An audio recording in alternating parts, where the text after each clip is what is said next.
segundo Samuel, no capítulo 23, a partir do versículo 8. Nós vamos ler do versículo 8 até o versículo 17. Preste muita atenção, porque esse texto ele é longo e parece difícil, mas não é. Fica bem atento, porque eu vou tirar aqui as bênçãos que você precisa desse texto. Tudo bem?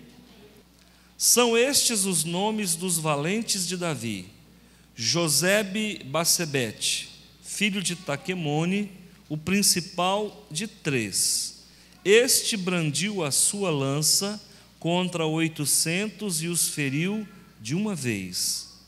Depois dele, Eleazar, filho de Dodô, filho de Aoi, entre os 3 valentes que estavam com Davi, quando desafiaram os filisteus ali reunidos para a peleja, quando já se havia retirado os filhos de Israel, ele se levantou e feriu os filisteus até lhe cansar a mão e ficar pegada a espada. Naquele dia o Senhor efetuou grande livramento e o povo voltou para onde Eleazar estava somente para tomar os despojos. Depois dele, Sama, filho de Agé, o Ararita, quando os filisteus se ajuntaram em Leí, onde havia um pedaço de terra cheio de lentilhas, e o povo fugia de diante dos filisteus. Pôs-se Sama no meio daquele território e o defendeu e feriu os filisteus, e o Senhor efetuou o quê? Também 3 dos 30 cabeças desceram e no tempo da cega foram ter com Davi a caverna de Adulão, e uma tropa de filisteus se acamparam no vale dos Refaíns. Davi estava na fortaleza e a guarnição dos filisteus em Belém.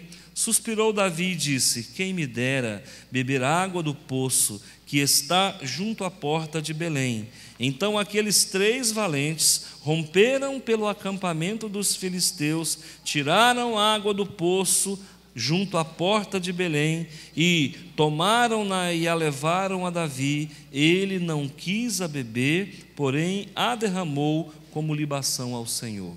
Feche os seus olhos, eu vou orar com você. Senhor, meu Deus e meu Pai, é no nome do Teu Filho amado. Primeiro, eu te agradeço porque nós estamos com praticamente 150 pessoas aqui, e eu sei, meu Deus, que não ficará uma viva alma sem ser atendida.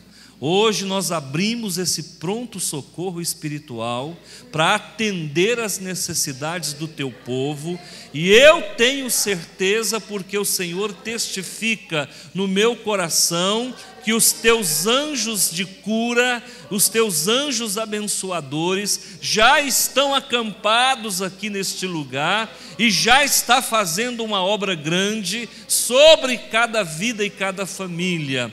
Por isso, meu Deus, não ficará uma viva alma sem ser atendida. É tarde de atendimento, é tarde, Senhor meu Deus, de despacho na vida de cada um dos que aqui estão, despachos abençoados, respostas de orações. O Senhor vai acrescentando a cada um na tarde de hoje, rompendo em fé. A nossa fé abre os céus nesta tarde de hoje, e a luz do Senhor brilha em nossos caminhos, para a honra e para a glória do Teu santo nome. Amém. Louvado seja Deus. Queridos, chamados a vencer, digam comigo: eu sou chamado para vencer.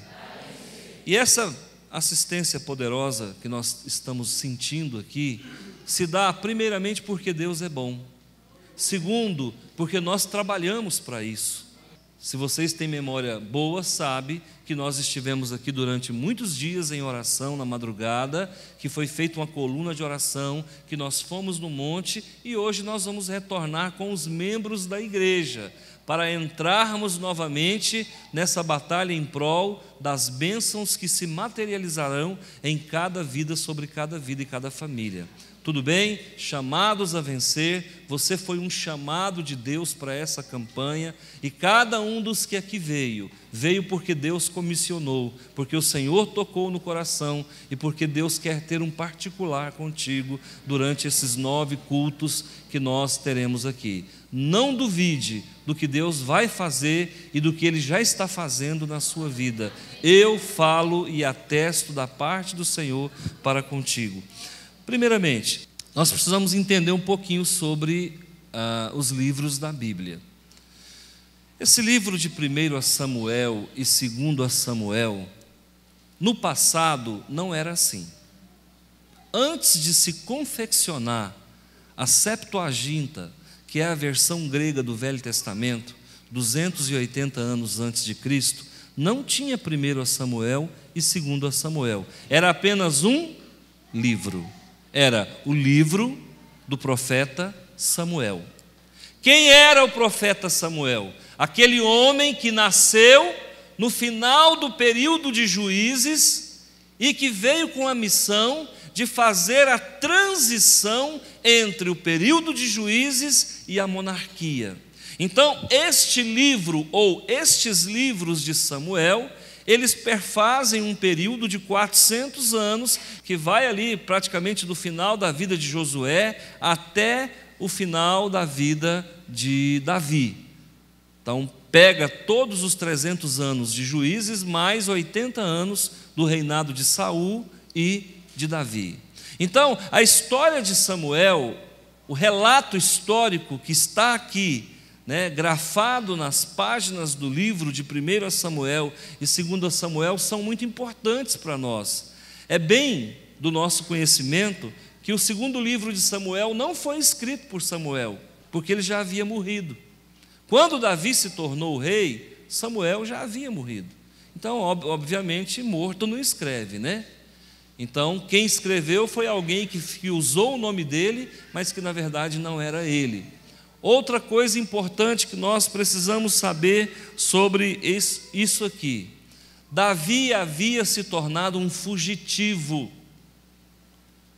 Existia um alerta vermelho contra Davi. Por quê? Porque o rei Saul queria matá-lo.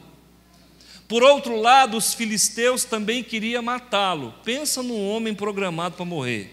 Um homem procurado para morrer era Davi.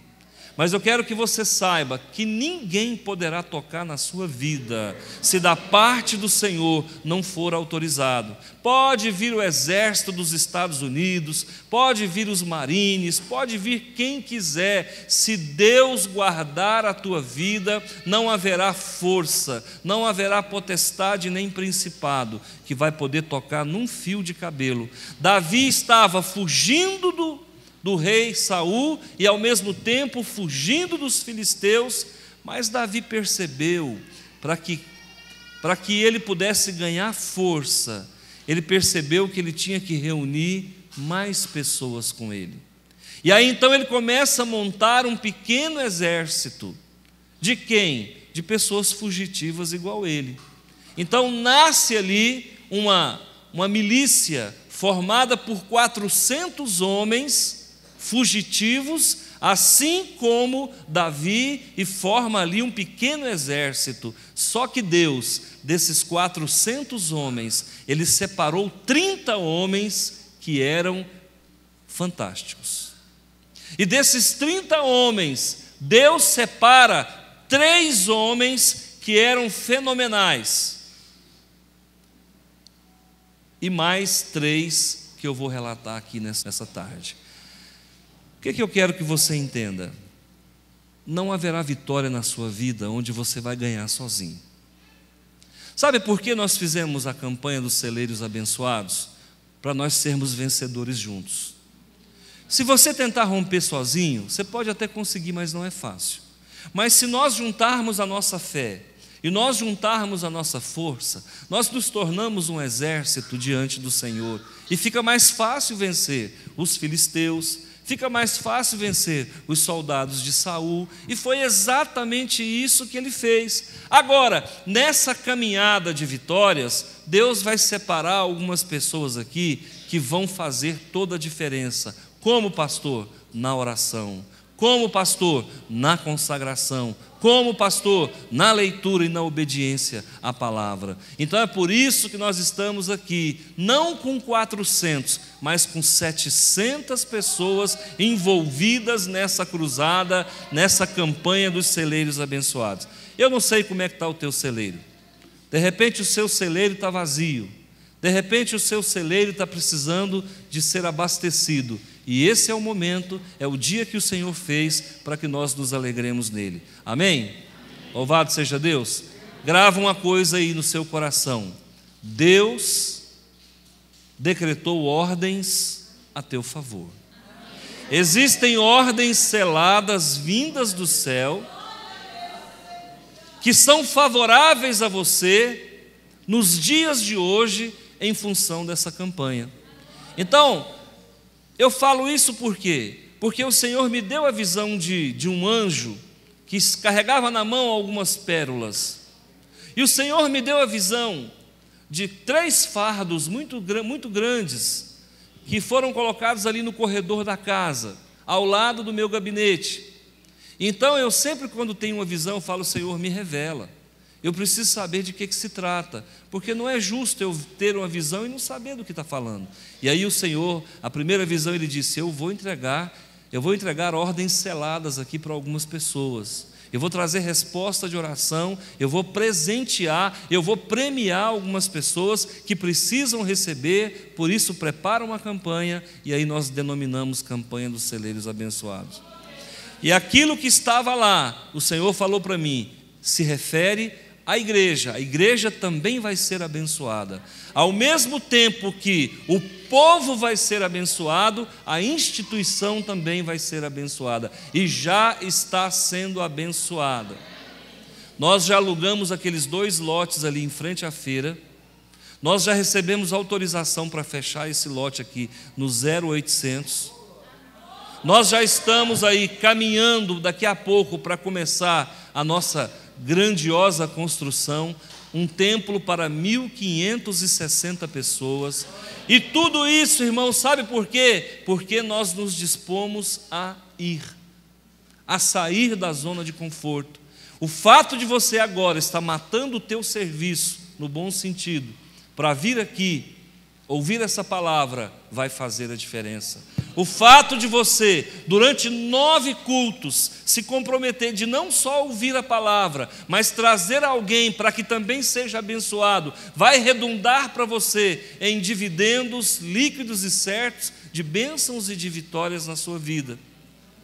Agora eu te pergunto, você está preparado para realmente subir no pódio, esse pódio que o Senhor disponibiliza para você nesse momento? Você está preparado espiritualmente? Você está preparado emocionalmente? Será que Deus, se Deus te entregar isso que você está pedindo, seu coraçãozinho vai aguentar a emoção? Será que você vai aguentar? Porque muitas vezes a gente pede coisas e não sabe exatamente o que está pedindo. Aí quando Deus começa a operar, você fala: para, que o coraçãozinho não vai aguentar. Então se prepara, porque o nosso Deus não dá pela metade, Ele dá na sua totalidade. Você está preparado? Levanta a mão e diz: eis-me aqui, Senhor. Aquela frase que nós ensinamos em outros cultos: Tu és o meu rei, ó Deus, ordena a minha vitória. Vamos lá?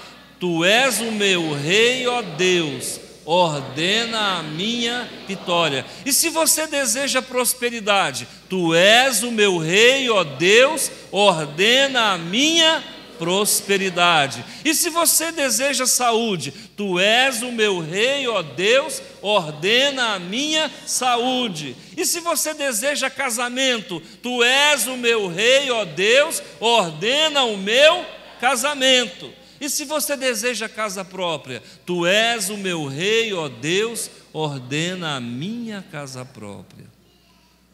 Sabe por que as pessoas não ganham? Porque não sabem pedir. É a verdade. Sabe por que a gente não recebe, não ganha? Porque não pede.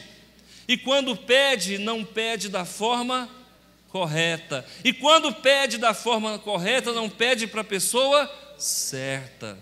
Então, queridos, pedir é uma arte. Pedir é uma arte. Primeiro, peça para a pessoa certa. Segundo, peça da forma correta. Terceiro, peça. Peça. Pedir, dar-se-vos-á. Buscai e achareis. Batei e abrir-vos-á. Todo aquele que pede, recebe, que busca, acha, que procura, encontra, porque o nosso Deus é um Deus que está sempre nos ouvindo. Tudo bem? Será que nós podemos aprender com esses valentes de Davi nessa tarde? O que esses homens podem nos ensinar? A primeira coisa que eu quero decifrar para você aqui é que esse Josebe-Bassebete, o significado do nome dele é apaziguador. Ande com pessoas apaziguadoras. Se você deseja ser um vencedor, fuja de pessoas contenciosas, fuja de pessoas brigonas, fuja de pessoas que fazem contenda, busque pessoas apaziguadoras, gente do bem. Aprenda isso. Esse outro cidadão que andava com Davi, que era um dos melhores também, chamava Eleazar, ou lá no hebraico, El-Azar, que significa Deus é auxílio. E a outra pessoa com quem Davi estava andando, Samá ou Sama. Esse Samá ou Sama significa o Senhor ouviu. Ande com gente que quando ora Deus ouve. Preste atenção, não pare, não se detenha com pessoas que não têm vida de oração. Cuidado com gente que blasfema, cuidado com gente que reclama, cuidado com gente pesado. Tem gente que é pesado.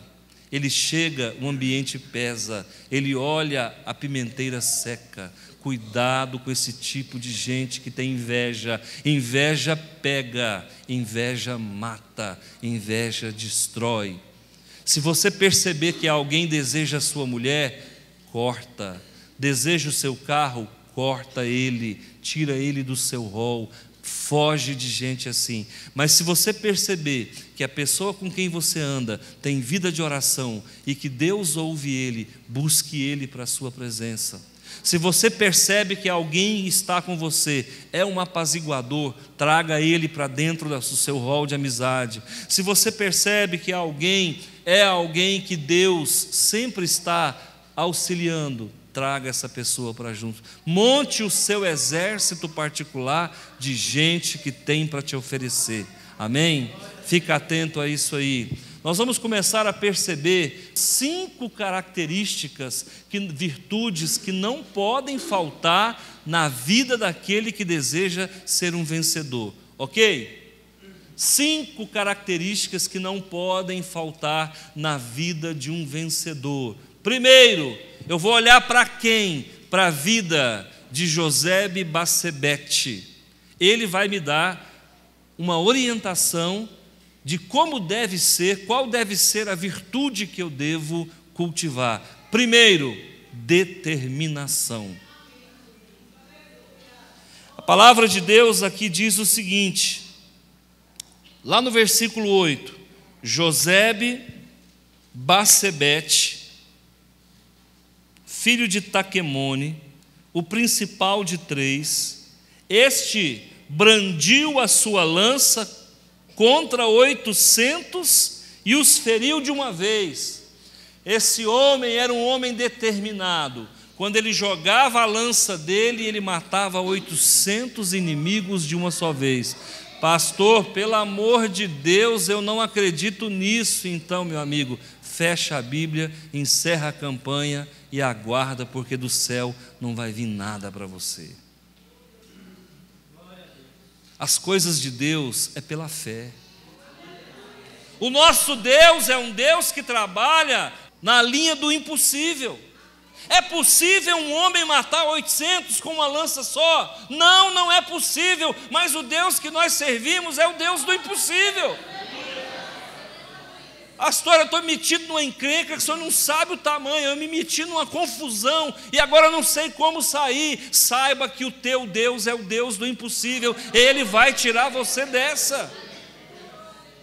Pastor, a minha vida é chorar e pensar o que eu fiz da minha vida. Pois fique sabendo que o que você fez da sua vida é comparado a nada diante do que Deus vai fazer por você. Deixa eu falar, gente, a gente faz coisa errada e fica refém. Eu já vi pessoas ficarem refém de emprego, eu já vi pessoas ficarem refém de relacionamentos, eu já vi pessoas ficarem refém de mil coisas, de enfermidades, mas o nosso Deus é o Deus que faz uso de apaziguadores que trabalharão em nosso favor. Vai se levantar um apaziguador na tua vida e vai destruir para você os seus inimigos. E quando você pensar que não, ele chega com a solução e ele vai dizer: fica tranquilo, aquele problema seu não existe mais, está resolvido. Quando nós estávamos construindo esse templo, eu sabia que esse templo não ia caber o povo, eu tinha consciência disso, mas era o que eu conseguia fazer na época. Eu estava igual menino quando ganha pirulito, eu queria construir um templo de todo custo. Nós estávamos pagando R$6.000 de aluguel, não dava mais. E nós metemos a cara e fomos para a luta e matamos 800 de uma vez. Então agora você vai para onde? Você vai para a oração dizendo assim: assim como o Senhor foi com Davi, através daquele homem chamado Josebe-Basebete, seja comigo. Resolva o meu problema. Tem 800 contra mim e eu só tenho o Senhor, seja o meu rei, ordena a minha vitória. Será que isso aqui está aqui à toa? Será que Deus colocou isso aqui para enfeitar? Esse Josebe-Basebete, nome horrível. Será que esse nome desse homem está aqui é só para fazer bonito?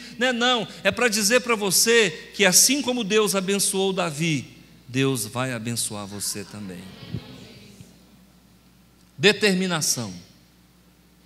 Não esqueça disso, determinação. Quando você sair para vencer, saia para vencer e pronto.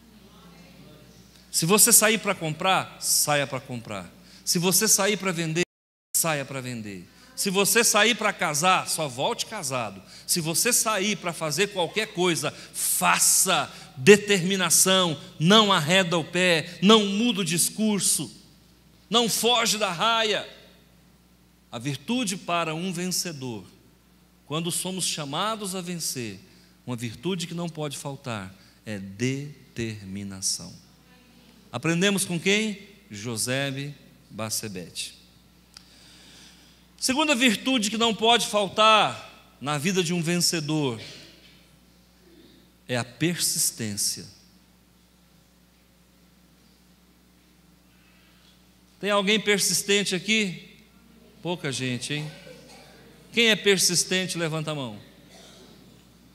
Quando você vai para a luta, você só sai de lá depois que você vê o inimigo nocauteado? Ou basta o inimigo dar um esturro e você... Onde é que nós encontramos isso nesse texto? Olha comigo aqui, ó. Versículo 9. Eleazar, o que significa? Deus é auxílio. Ou o persistente encontra o auxílio de Deus. É tranquilo.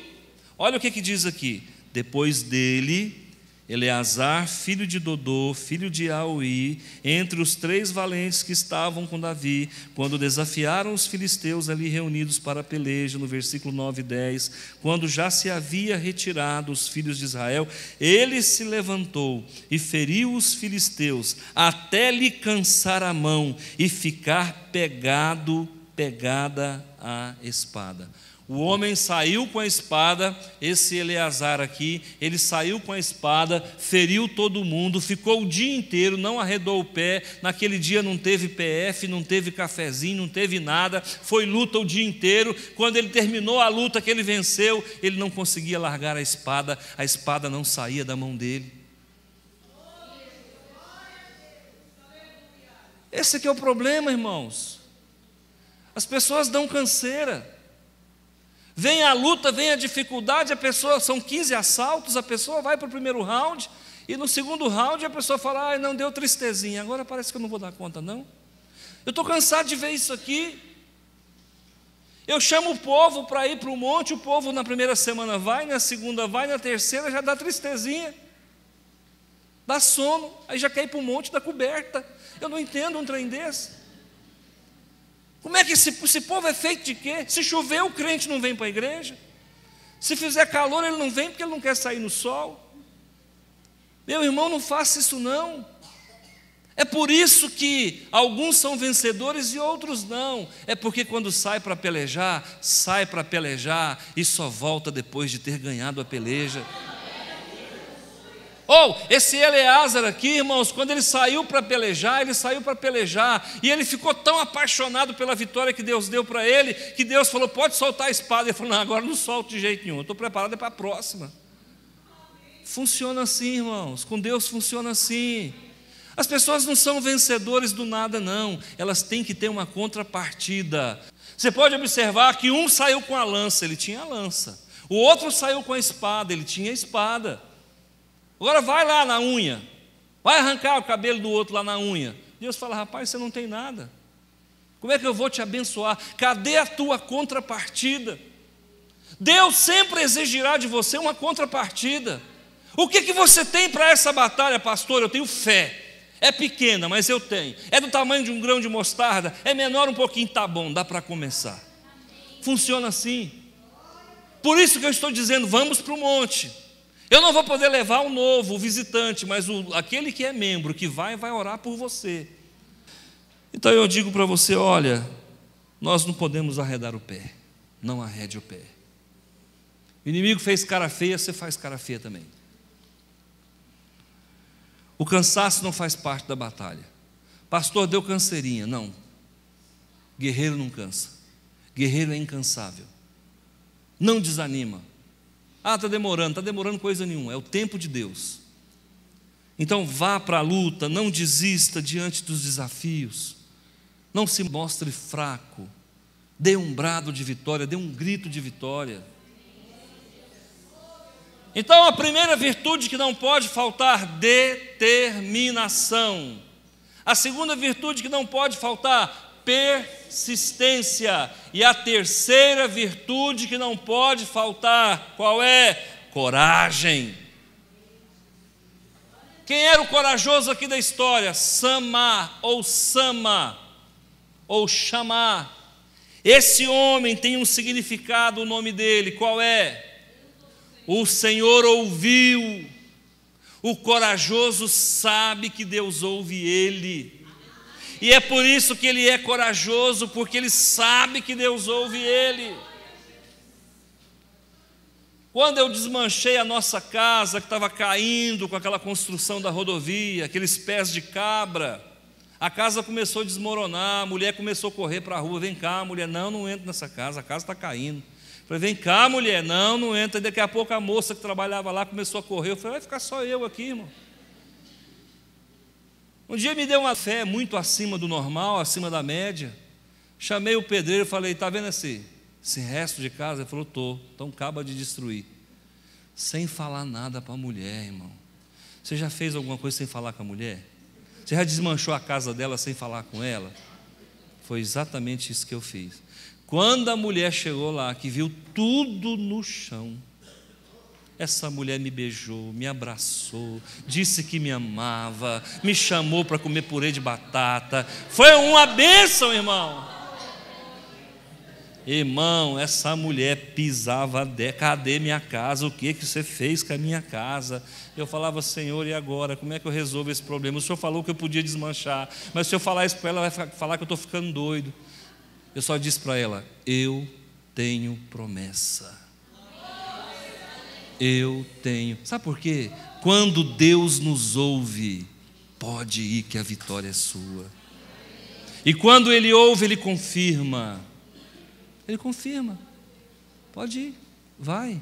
Eu vou fazer acontecer. O pastor Antônio deu a doida, chegou e desmanchou a casa. Espera aí, irmão, eu não babo, eu não rasgo o dinheiro. Não faça isso não. O dia que eu meti a marreta, eu sabia com quem eu havia falado, Eu sabia quem havia falado comigo e eu sabia que ele não mente nem se arrepende. O problema é que muitas pessoas, às vezes, começam um projeto da sala para o banheiro. Deu vontade de ir no banheiro. Sai do banheiro totalmente inspirado. Vou fazer tal coisa. E aí, meu irmão, não funciona assim. Deus precisa falar contigo para você fazer alguma coisa. E é por isso que tem muita gente sofrendo. Agora preste atenção. Coragem. Não desanima. Coragem. Onde é que eu vou encontrar isso, pastor? Você vai encontrar isso no versículo 11, no versículo 12. Olha o que diz. Depois dele, Sama, filho de Agé, o ararita, quando os filisteus se ajuntaram em Leí, onde havia um pedaço de terra cheio de lentilha, e o povo fugia de diante dos filisteus, pôs-se Sama no meio daquele terreno e o defendeu e feriu os filisteus, e o Senhor efetuou grande. Sabe quem é que vai defender o seu terreiro, o seu lote de lentilhas? É você mesmo. Sabe o que significa lentilha? É o mesmo que feijão. Feijão é aquilo que você precisa todo dia. Existem coisas que você precisa todo dia e é você quem vai defender no poder e na autoridade do Senhor. Você precisa de casa todo dia? Então é o teu campo de lentilhas. Você precisa de marido todo dia? Você precisa de filho todo dia? Você precisa de dinheiro todo dia? Sabe quem vai defender isso, esse campo de lentilhas? É você, porque Deus ouve a tua oração. Escuta, mas antes de ir para a peleja, vá para a oração. Antes de ir para a peleja, vá para a oração. Eu estou te chamando para ir para a oração, para quinta-feira nós estarmos aqui no campo de lentilha. Então é preciso a gente se posicionar com relação a isso, sabe por quê? Porque se nós só formos defender o nosso campo de lentilha, sem primeiro falar com Deus e Deus ouvir, corre o risco de sermos envergonhados. Quem é você? Diga, eu sou Sama, aquele que Deus ouve. Com quem você fala? Com Deus. Pastor, me ajuda. Irmão, pede a Deus primeiro. Porque eu posso até querer te ajudar, eu não vou conseguir fazer muito. Mas se Ele disser para você que vai dar certo, pode partir para a vitória, porque a vitória é tua, em nome de Jesus. O que não pode faltar? Coragem. O que não pode faltar? Primeiro. Segundo. Terceiro. Quarto agora. O que não pode faltar para um valente de Deus?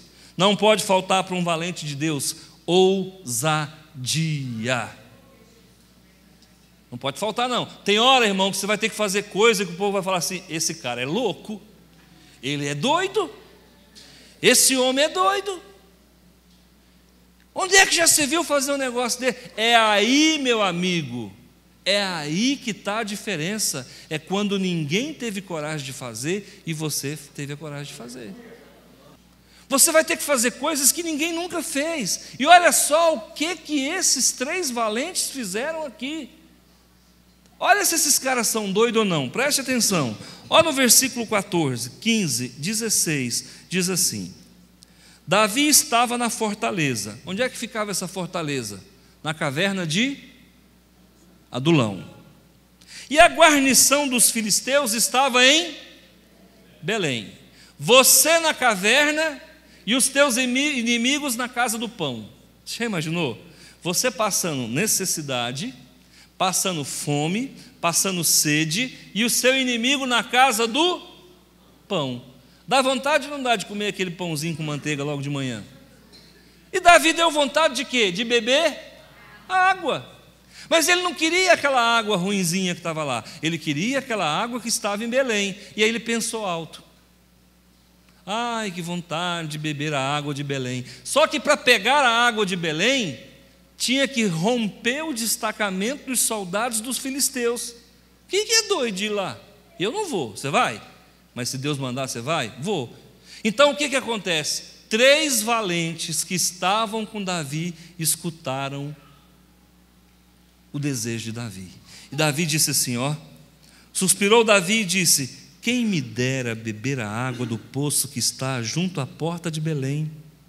Então aqueles 3 valentes romperam pelo acampamento dos filisteus e tiraram a água do poço junto à porta de Belém, tomaram-na e levaram-na a Davi. É ousado, não é, esses caras? E tem gente que te ama e que dá a vida por você, sabia disso? Tem gente que faz acontecer por você. Você se lembra de alguém que morreria por você? Se você não se lembrar de ninguém, eu vou te dizer um nome: Jesus. Ele morreria de novo por você. O teu problema é água?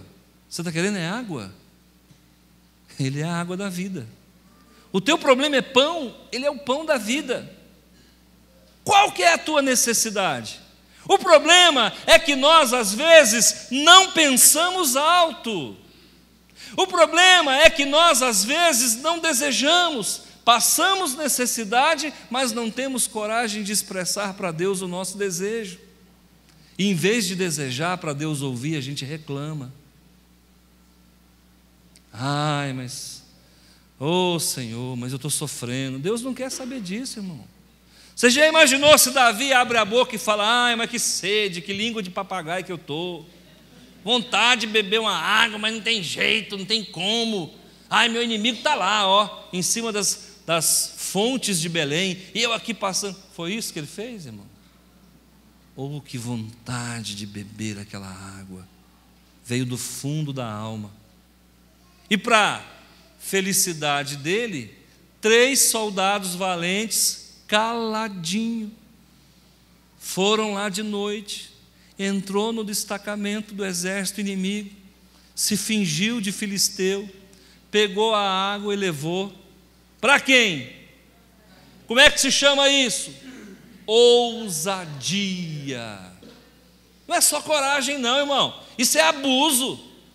Entrar no meio dos soldados dos inimigos e roubar a água é abuso, está abusando de nós. Então, para você ser um vencedor, lembre-se, seja determinado, seja persistente, tenha coragem e faça o que ninguém fez. Fale alto. Se for preciso ir você lá no campo do inimigo, vá você e pegue a tua água. De repente não tem ninguém, é você. Não tem tu, vai tu. Os homens foram. E quando eles chegaram, que trouxeram a água, aí vai vir a 5ª virtude. Trouxeram a água para Davi. Irmão, se eu fosse o Davi, eu tinha bebido, jogado na cabeça, tomado banho, eu tinha feito tudo, clínica geral. Tudo que eu tenho direito com aquela água. O homem com a boca de papagaio, com a língua seca, quando a água chegou, o que Davi fez? Não quis beber. Ah, mas então ele é muito xarope. Não, irmãos. Ele consagrou para Deus. Aí você vai entendendo por que Davi é Davi. Aí você vai entendendo a distância que há entre nós e Davi. O pastor Antônio pegava a água e pulava dentro do balde. Davi não. Pegou a água e disse: Senhor, longe de mim tomar dessa água. Esses homens deram a vida dele para buscar essa água. E o Senhor é mais importante do que eu, do que eles, do que tudo. Recebe a água. Você sabe o que é derramar por libação? Eu vou explicar para você isso aqui. Antes eu vou ler. Qual é a 5ª virtude? Fé de Davi. A fé de Davi. Olha onde é que está escrito aqui, no versículo 16c. E ele não quis beber, porém a derramou como libação ao Senhor. Você já viu gente que chega num boteco? Eu falo porque eu fui criado no meio disso aí, eu sei. Chega num boteco, dá uma pinga aí. O botequeiro vai lá, coloca uma dose de pinga, ele pega aquele copo de pinga, sai na porta para fora e derrama um pouquinho e fala: isso aqui é isso é libação. Parece bobagem, mas não é não. Ele está consagrando um pouquinho daquela pinga a uma entidade qualquer. Ele nem sabe o que está fazendo. Você já pensou o tanto que bêbado é protegido? Não, sério. Bêbado é muito guardado, gente. Bêbado era para morrer de acidente muito mais do que morre. Existem forças que guardam os bêbados, pensando na próxima dose de pinga que vai ser jogada. Verdade. Todo bebum, quando é bebum de verdade, ele pega metade daquela pinguinha e joga para o santo. Essa é do santo. Parece que não, mas funciona. Porque no que ele joga lá, o demônio já está com a boca aberta. Ó. Davi não jogou para demônio. Davi consagrou a Deus. E você tem consagrado a Deus? O que você mais deseja? Pastor, o que eu mais desejo é ter um filho. Você já se dispôs a consagrar esse filho a Deus? Já. Não, mas você está sabendo que amanhã ou depois Deus pode pegar esse filho seu e levar lá para o Paquistão? Não, mas aí não, pastor. Ué, mas você não consagrou? Você não entregou? Ele faz o que ele quiser da criança. Você já consagrou o seu casamento, o seu marido para Deus? Pastor, já. E se ele virar pastor? Não, não quero que ele vire pastor. Então você não consagrou. Espera aí. Perder para Deus não é perda, é vitória. Ninguém perde para Deus. Você já consagrou a sua empresa? Você já consagrou de verdade a sua empresa? Pastor, eu consagrei minha empresa. Você dá o dízimo dela? Você já consagrou a sua casa? Pastor, eu consagrei a minha casa. E os palavrões que se fala lá dentro? E os filmes que se assiste lá dentro? E as músicas que se ouve lá dentro? Você está pensando o quê? Pastor, eu comprei um carro novo, eu queria que o senhor consagrasse o carro. Beleza, irmão, mas não pode entrar bebida alcoólica, não pode entrar namorada que não seja sua esposa, não pode entrar cigarro, música do mundo não pode.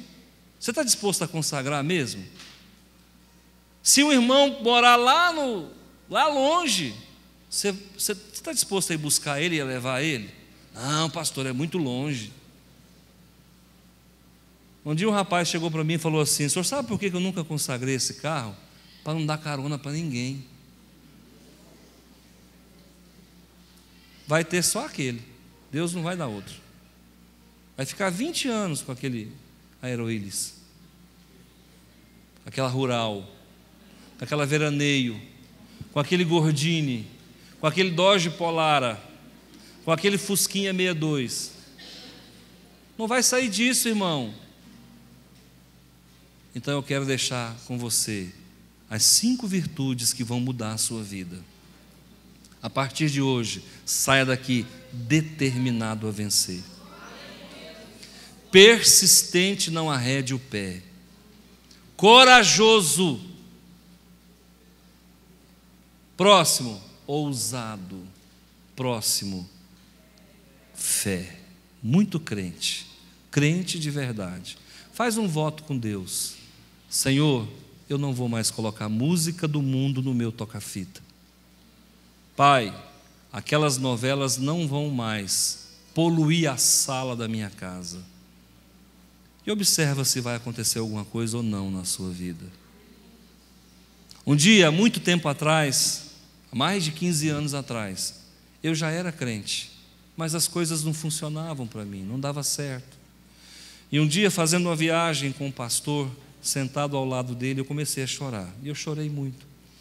E eu falei para ele, olha, as coisas não dão certo. Está tudo errado. Ele falou, é claro. Você não mudou nada, você deixou o mundo, mas o mundo não deixou você. Você continua ouvindo músicas que não agradam a Deus, participando de rodinhas de piadas. Você não conta piada, mas você ri da piada imunda. E ele foi fazendo um monte de colocações, e naquela hora, irmão, eu me senti derrotado, acabado, destruído. Naquele dia eu assumi um compromisso com Deus.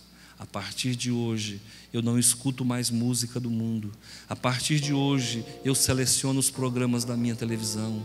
A partir de hoje, a partir de hoje, a partir de hoje, a partir de hoje. E eu digo para você, a minha vida mudou. Meu casamento mudou. o meu relacionamento com os filhos mudaram, as minhas finanças mudaram. Porque tem coisas, irmãos, que você tem que começar. É a fé. É a fé. Eu quero que você feche os seus olhos, eu quero orar com você.